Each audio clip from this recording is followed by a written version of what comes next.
tidak mengganggu tetangga-tetangganya, tidak berbicara dengan tetangga-tetangganya, tenang memperhatikan apa yang disampaikan dalam hal.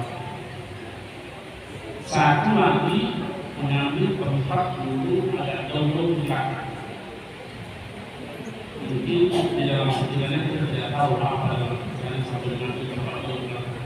Apakah sebagai kepala atau dengan saya tahu. Yang ketiga, memang tidak ada perhatian, hanya itu saja di acara seperti itu. Nah, ditanya, tahukah ketika orang sebelum menjawab, para sahabat menjawab ya Allah dan Rasulnya yang tahu. Nabi menjelaskan bahwa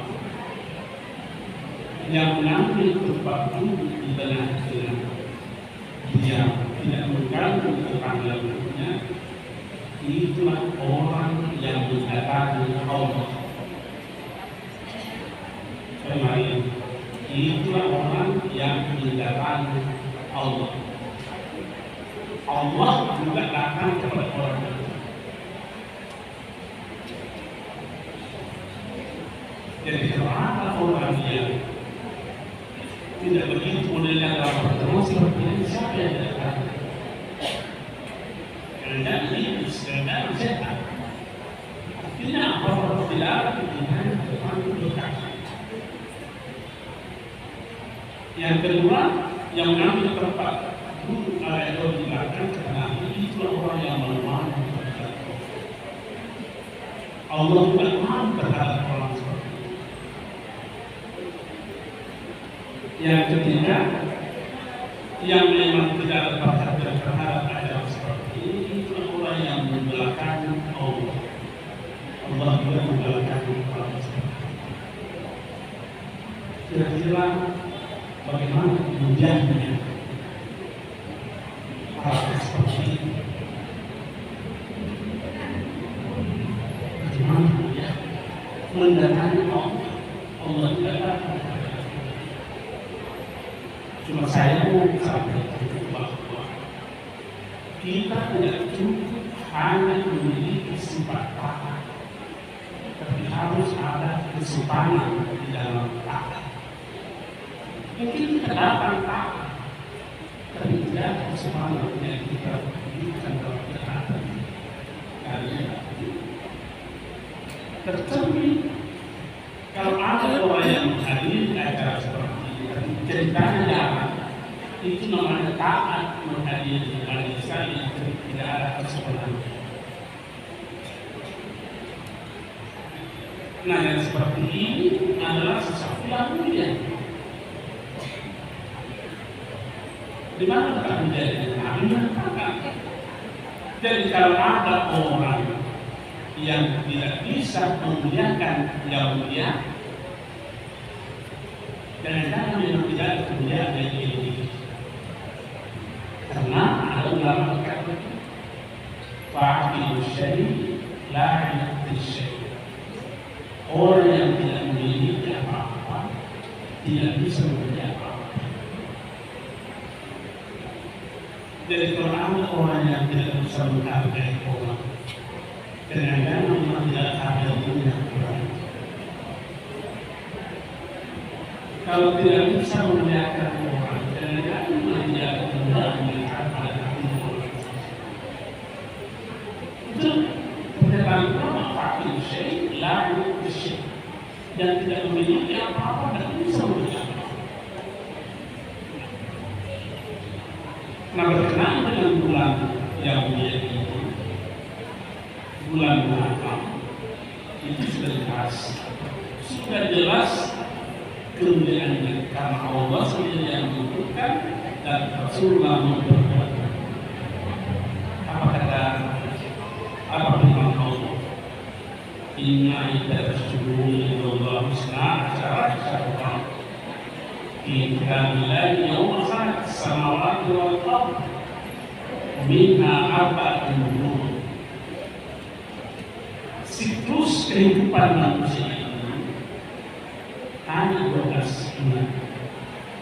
Siklus kehidupan kita itu 12 bulan. Dan 12 bulan ini ada 4 yang mulia. 4 yang mulia.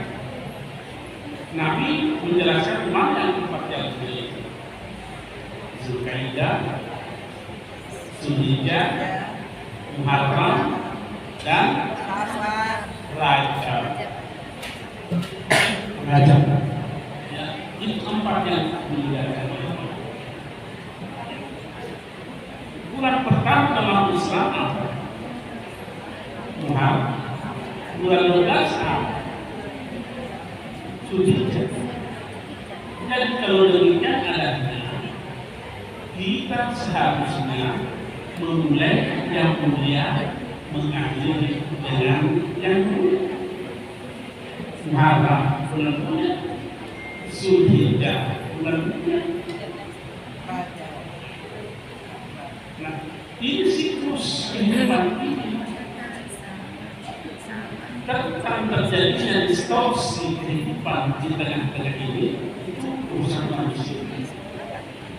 Seperti apa memelihara kemuliaan bulan Muharram itu, seperti apa memelihara bulan Zulhijjah. Sesuatu yang dimuliakan oleh Allah pasti mulia. Tidak boleh lagi mengucap mulia, pasti mulia. Kalau Allah sudah menyatakan ini mulia, Rasul mengatakan mulia, jangan lagi bilang insya Allah mulia, pasti mulia. Cuma kita yang terkadang lupa melihat kemuliaan. Sama dengan ini, dulu berharap seperti ini mulia. Tapi saya tidak yakin apakah semua yang ada di sini melihat kemuliaan tempat ini. Bisa dilihat bahwa ini tidak dilihat ini. Siapa? Yang lain saya pikir di sini itu kalau tidak lihat keberkahan tempat ini. Seandainya dia melihat kemuliaan terbaik, dia disuruh bicara tidak mau. Bagaimana kumpul kemuliaannya? Makanya di dalam sambungan ayat itu Allah pada terjadi ingin menghapus, jangan menganiaya diri. Ditekankan di situ, jangan menganiaya diri. Tidak dikatakan jangan menganiaya orang, tapi yang dikatakan jangan menganiaya diri. Kenapa ditekankan kepada diri? Kenapa kepada orang? Ternyata kesempatan untuk menganiaya diri jauh lebih besar, jauh lebih terbuka dibanding menganiaya orang lain. Mungkin saja belum ada orang kita aniaya dan harus sampai sekarang. Tapi saya tidak tahu sudah berapa kali kita menganiaya diri. Apakah namanya menganiaya? Menganiaya itu dimaknai sederhananya adalah tidak memberikan hak kepada yang berhak. Ya, itu menganiaya secara sederhananya, atau mengurangi hak orang yang berhak. Itu menganiaya.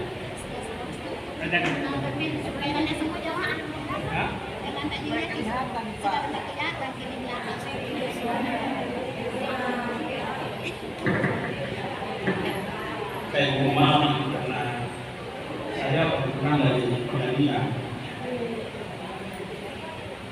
yang disebut ada kasus penistaan agama, dan saya diminta sebagai saksi ahli memberikan penjelasan. Nah, sebulan dari penganiaya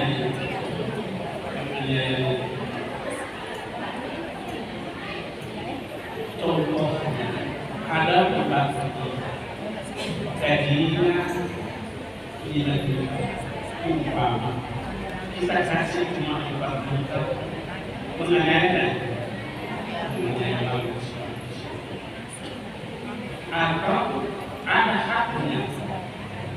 kaidah diri kita, tapi kita tidak kasih menganiaya tidak menganiaya. Jadi kalau begitu, jangan banyak haknya diri kita yang kita tidak berikan kepada kita. Bagaimana kalau contohnya,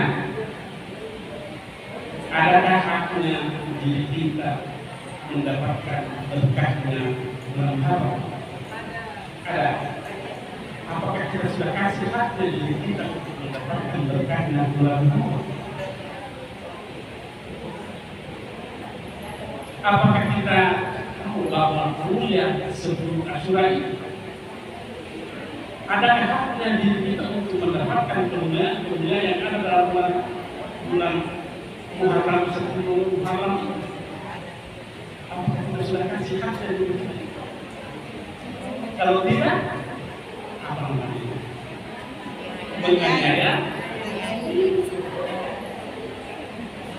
Apakah ibu dan imam salah ada itu? Tidak. Nah, salah ada itu. Berapa? Ada yang dua. Padahal masih mampu melakukan 4. Namanya apa ini?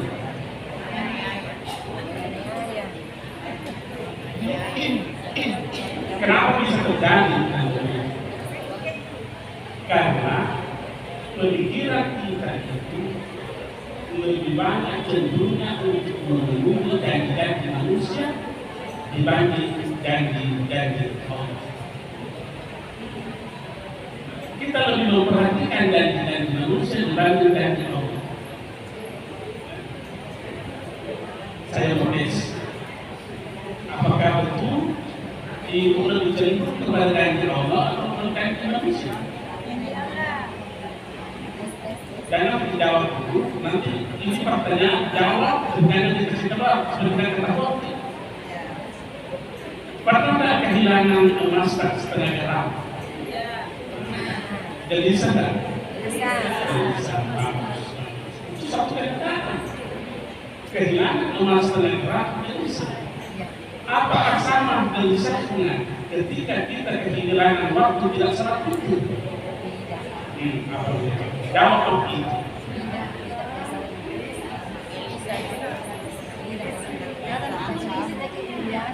Samakah gelisahnya? Kalau ada gelisah, samakah gelisahnya? Kehilangan uang 1 juta dengan kehilangan waktu tidak salat sunnah witir, tidak salat wudu, tidak salat duha, apa yang terjadi?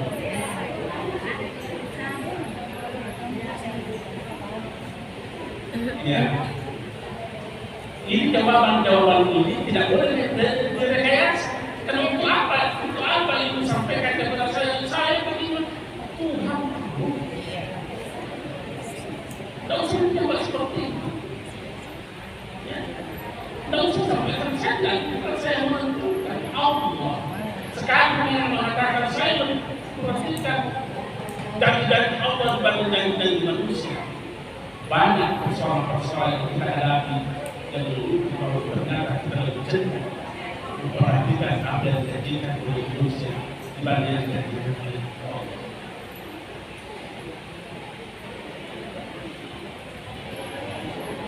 Nah, bulan Rajab ini, bulan Muharram ini, apa yang terjadi kebaikan menghadap kemudian ini? Adakah yang puasa pada hari ini?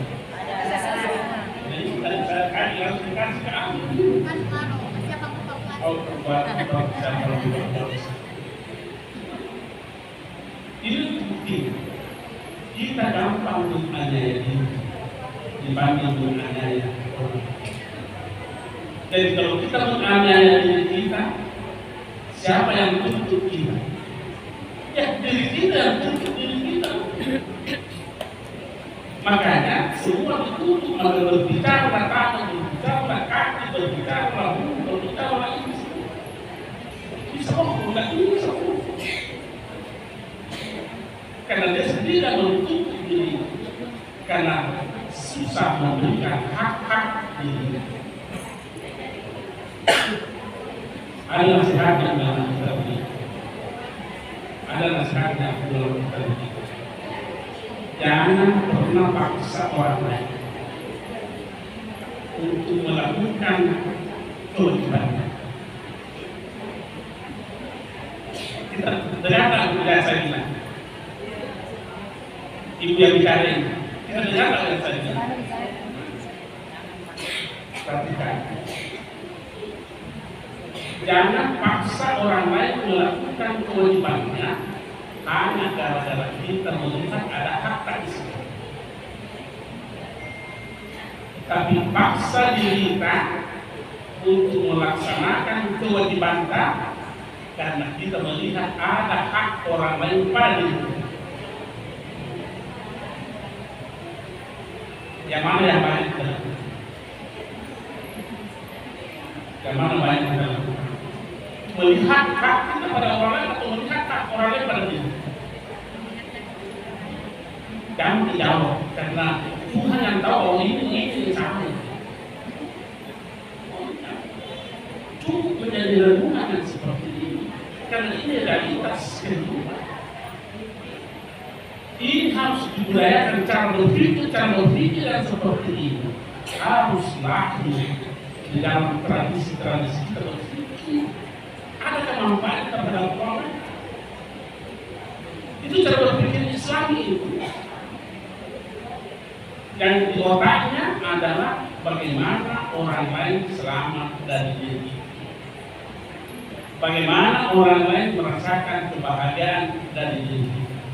Bagaimana orang lain merasakan ketenangan dari diri kita. Jangan dibalik. Jangan dibalik bagaimana kita bisa selamat dari orang lain. Bagaimana kita mendapatkan kebahagiaan dari orang lain. Jangan, itu salah berpikir.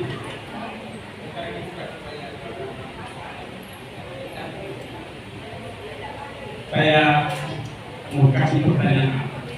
Saya itu suka bertanya, karena ini realitas kehidupan. Pernahkah kita meminta sesuatu kepada teman? Pernah ya? Bagus. Ketika kita meminta dan kita tidak dikasih, teman tidak kasih, apa kesan terhadap teman itu? Kita bilang, sedih ya. Begitu Anda menyebut kata sekte, itu artinya sudah menyerang kehormatan orang. Seharusnya cara berpikirnya koreksi diri. Kadang-kadang bukan temanmu yang sekte, tapi kamu yang dibandingkan.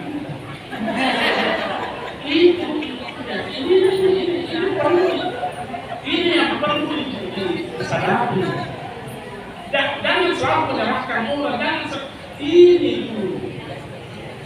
Jangan bukan teman-teman sekte, dan ini bukan kita. Nah sekarang pertanyaannya, yang mana selamat cara berpikir ini? Menyatakan orang sekte atau menyatakan bukan minta-minta?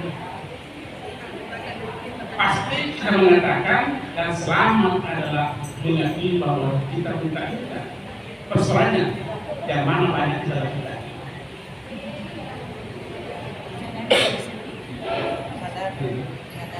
Yang mana banyak kita lakukan? Itulah diri kita. Itulah diri kita. Nabi mengatakan al-muslimun al-muslimun yang disayang orang muslim sejatinya orang muslim yang selalu berpikir bagaimana orang lain selamat. Bukan berpikirnya bagaimana saya selamat dari orang lain. Nah tradisi berpikir ini kan persoalan tradisi. Tradisi berpikir ini harus hidup di dalam bulan-bulan yang menjadi ini, kemudian terbakar pada bulan-bulan yang lain. Apa cara berpikir ini hidup dan berkembang? Jadi tolong majelis taklim ini dihidupkan cara berpikir yang seperti ini. Sekarang mungkin kita pernah bertemu dengan kita di satu kegiatan. Kita panggil, tapi tidak luar berarti. Apa kita bilang biasanya ada kesan dalam diri kita ini. Wah semuanya, apa semuanya? angkuhnya. Kenapa itu yang cepat hadir? Ada apa itu yang cepat hadir? Kenapa bukan ke sini dulu? Bukan teman kita yang angkuh, bukan teman kita yang sombong, jangan-jangan kita yang tidak hormat. Karena tidak dia hormat. Tradisi-tradisi berkunjung ini harus hidup di bulan-bulan yang mulia dan dikembangkan seterusnya. Dan itulah yang diinginkan. Jawaban dari pertanyaan-pertanyaan tadi ini itulah diri. Makanya Allah mengatakan ista'inu, tolong dulu. Tolong dulu. Karena ayat begitu. Ista'inu bis-sabri was-salah. Apa sambungannya? Inna Allah ma'as-sabirin, ada juga wa in ala kabiratu illa ala. Nanti kalau misalnya kita bicara dan membahas ada yang sama. Tolong dirimu. Begitu kita mendengar kata-kata tolong dirimu, apa kesan terhadap ungkapan itu? Pasti yang ada di diri kita kalau kita memang orang yang berpikir tolong dirimu ada bahaya di hadapan kita. Kan biasanya orang minta tolong ketika ia menghadapi masalah bahaya tidak mampu atas. Ya kan? Tolong dirimu. Apakah kita sadar bahwa hidup ini kita perlu dengan ancaman-ancaman? Coba lihat. Allah berfirman di Innal insana li rabbih lakanu. Apa artinya kanu? Kanu itu artinya tanah yang besar tapi tidak bisa menumbuhkan terang-terang di atasnya. Artinya apa itu? Ini adalah tanah yang sakit, tidak bisa memberi. Sakitnya di mana? Ketika urusan Tuhan sangat sakit. Tetapi ketika urusan keduniaannya, lebih cenderung kepada urusan dunia. Bukan salah, tapi jangan mengabaikan urusan Allah. Itu tadi untuk menunggu di saat-saatnya. Kita kehilangan uang 1 juta, gelisahkan. Kalau gelisah sama kan gelisahnya kita kalau kita kehilangan waktu, tidak sholat sunnah witir, tidak sholat sunnah ba'diyah, tidak sholat sunnah qabliyah. Kita harus bersama. Nah, ketika Allah menjanjikan sesuatu jauh lebih besar imbalan dibanding perbuatan kita. Beda manusia. Coba lihat bagaimana kalau Allah memberi. Allah memberi seperti dikatakan dalam hadis Rasulullah SAW.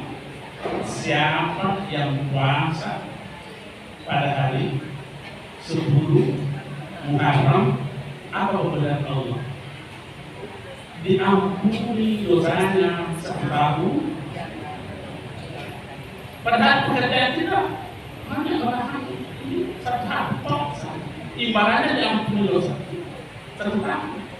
Kira-kira mau dibayar berapa? Seandainya ada satu dosa kita yang tidak terampuni di akhir, mau bayar berapa supaya bisa lepas? Tidak ada bayar-bayar. Tidak ada bayar-bayarnya. Sekalipun orangnya milioner, seberapa banyak uang yang mau tebus, tidak tebus. Makanya orang buka sekarang kesempatan. Kalau mau dibuktikan, mau dibuktikan dosamu. Ini sebab satu ini berpuasa pada 10 tahun. Bandingkan lagi. Sesungguhnya sholat fajri khairun minad dunya wa ma fiha. Sholat sunnah subuh saja jauh lebih mulia dibanding dunia beserta isinya. Bisa tidak dibayangkan kalau dunia beserta isinya dibagian? Modal kita apa? Allahu Akbar. Sallallahu alaihi wasallam. Keluar kalimat itu. Tapi toh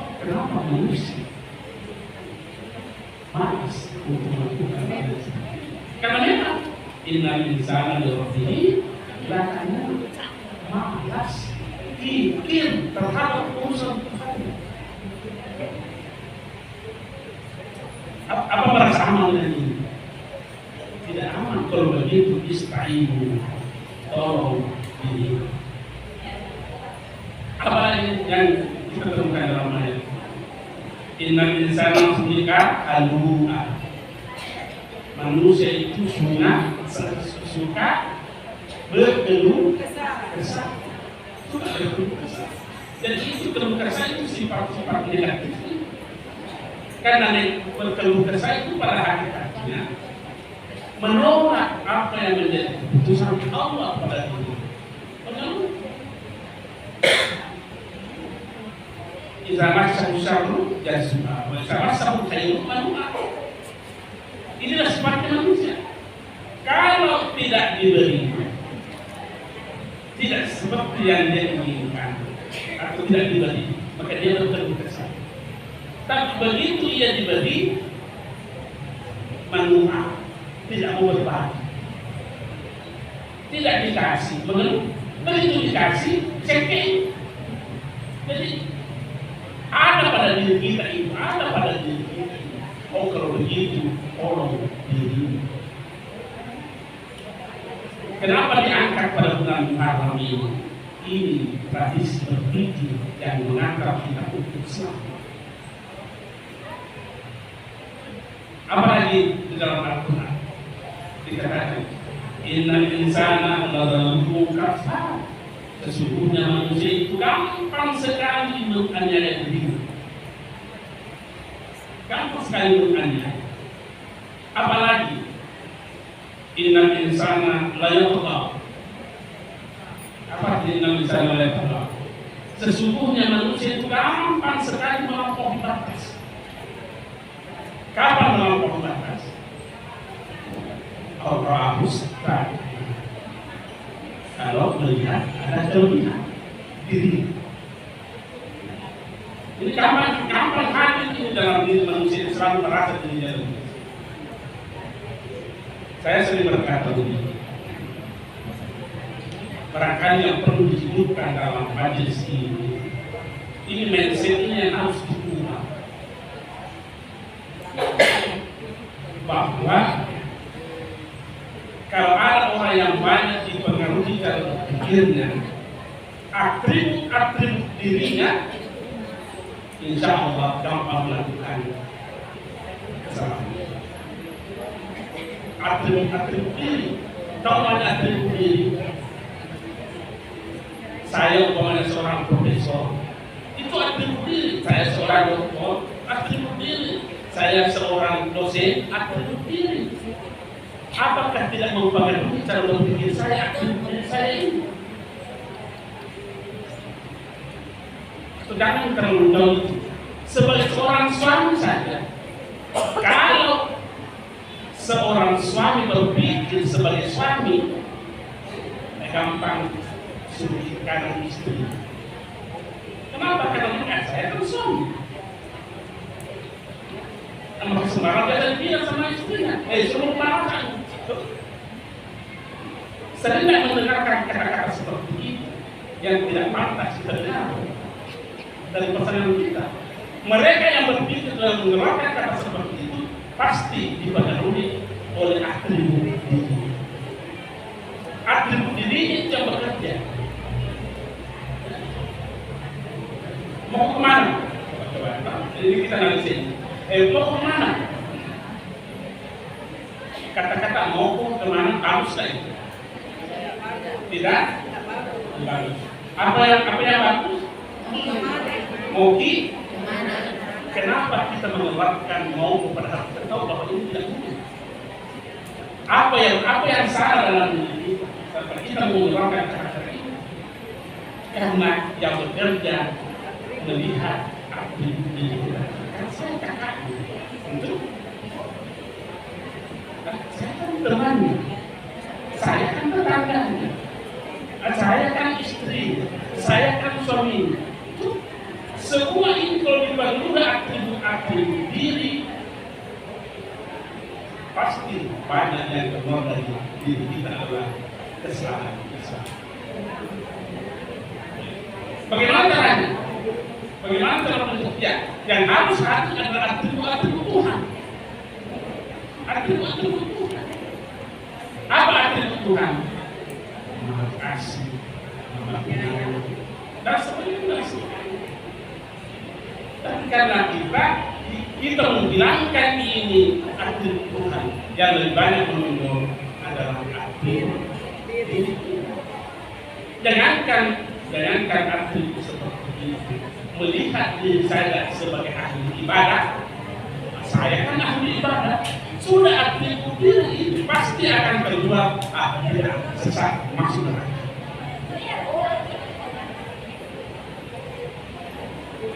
Ini lagi seperempat ini. Ada yang bilang, tapi saya kira saya punya pesan. Saya punya pesan bahwa momen-momen yang mulia, hidupkan tradisi berpikir yang selalu bagaimana orang lain selamat dari ini. Tinggalkan bagaimana kita selamat dari orang lain. Itu saya sering menyatakan bahwa untuk melepaskan atribut kita ini, ambil atributnya, ambil sifatnya orang lain untuk kita jadikan sifat. Contohnya, istri saya itu suka sekali makan roti, suka sekali. Pokoknya ketemu malaikatnya berdakwah. Nah, suatu ketika saya dari Sepil tiba di pasar tadi, saya bilang, ini ada tapi di bawah itu hanya dijual murah apa? Enggak? Apa dia bilang? Jangan mati. Karena saya tahu bahwa Nona yang sangat suka. Saya cuma membaca bahwa istri saya mampu tidak mencintai yang dia cintai demi yang dia cintai. Mampu tidak mencintai yang dia cintai demi orang yang dia cintai. Itu artinya apa? Dia melepaskan dirinya, mengambil sifat saya untuk diri.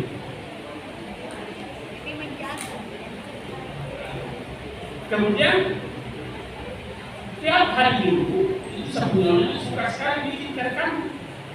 Saya tanya ini kenapa kita suka diikat? Karena kita suka. Apa dia bilang? Karena kita suka. Apa yang kita katakan? Ini orang dia mampu mencintai yang dia tidak cintai demi orang yang dia cintai. Artinya apa?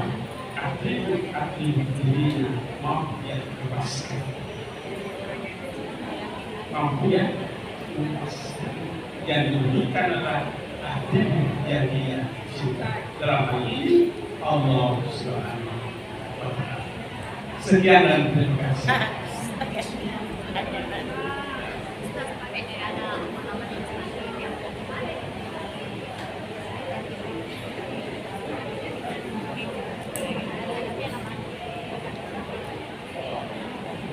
Ini ada jamaah kita, keluarga kita dari majelis taklim yang meninggal dunia, almarhumah kerja namanya. Sebelum kita bacakan bacaan kasih dulu. Itu mati tidak sama dengan tiada. Jangan selalu berpikir bahwa mati sama dengan tiada. Mati itu adalah ada. Ini orang sering salah berpikir karena selalu mengatakan kalau mati tiada umum, itu cara berpikir yang salah. Mati itu sudah ada. Contohnya, kalau kita ada kuburan di sini. Kalau kita ke situ cara apa terima? Kita memberi pertanyaannya, kita memberi salam kepada yang ada atau kepada yang tidak ada? Ada sudah bahwa mati adalah ada, bukan mati adalah tiada. Kalau tiada untuk apa kita beri salam kepada yang tidak? Orang gila ini. Orang gila tidak beri salam. Pergi ke Medina, kita bilang apa kepada Rasulullah? Kita bersalam kepada yang ada atau kepada yang tidak ada? Yang kita tidak dihormati, mati tidak identik dengan. Oleh karenanya, beliau ini telah menjadikan kita diberikan Al-Fatihah secara tulus ikhlas. Mudah-mudahan berkah kita ini membantu beristimewa beliau ini pada untuk niat yang mulia ini kita membaca Al-Fatihah.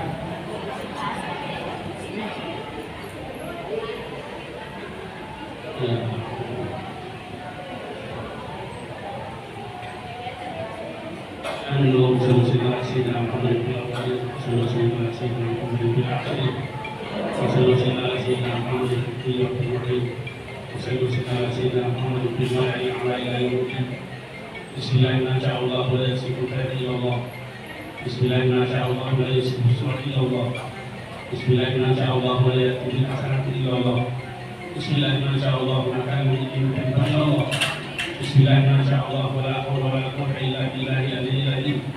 Allahumma barik lana rabbana syarra wa la hudda wa hudda Mustafa Muhammad sallallahu alaihi wasallam.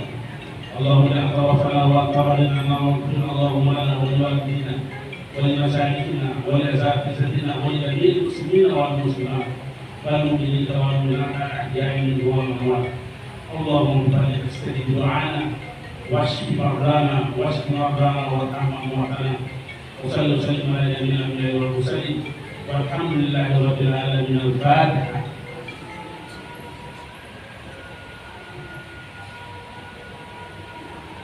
Assalamualaikum warahmatullahi wabarakatuh. Waalaikumsalam warahmatullahi wabarakatuh.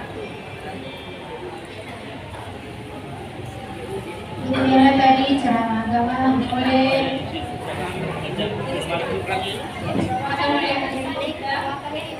semoga apa yang disampaikan beliau bisa mengambil hikmah, bisa mengamalkannya